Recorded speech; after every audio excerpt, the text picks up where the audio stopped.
This is how much it costs to drive almost the entire West Coast from LA all the way to Alaska. This is day 6, so camping in our car has become completely normal. We are truly in the middle of nowhere, so camping is one of the only options. We then drove for about 20 minutes and landed right back in 1970 at this diner. It was a $15 stop. They had breakfast, but we were only here for the coffee and the pastries. Truly, what an amazing stop. We were about 4 hours out of Whitehorse, which is the biggest town in the Yukon, so we were ready to hit some civilization. We went to lunch and I had a vegetable for the first time in a few days. Lunch ran us $39.90 Canadian. I was quite certain this was the last time I was going to hit a Tim Hortons, so I had to go in and get my last fix. $3.87 for a large Americano, it's a win. We then hit up a Walmart for $14.04 and filled up on gas for the last time in Canada. I put $100 Canadian. The pink is liters per Canadian dollar and the black is gallons per American dollar. It's only 1 p.m. but we converted our bed at our campsite because this campsite is connected to a spa. And if you stay at the campsite, you get 20% off of the spa. The campsite itself was 40 Canadian dollars. I don't care how much it would have cost. I was staying here because of the spa. This is the Eclipse Nordic Hot Spring Spa and it is truly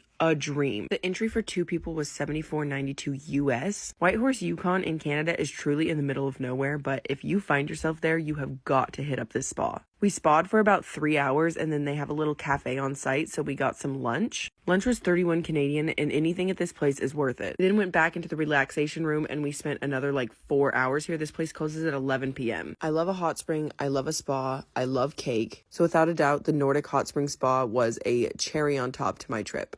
At this point, it was 10:45 and the spa was about to close. We got cake and tea and it ran us $16.50 Canadian. Converting all the Canadian to USD and adding up our daily expenses, this brings our daily total to $86.71 and our trip total to $506.40. For accommodation for the whole trip, we spent $189.46. We only filled up once today, so our daily gas total was $72.07, with our trip total for gas being $800.22, with an average cost per gallon of $5.44.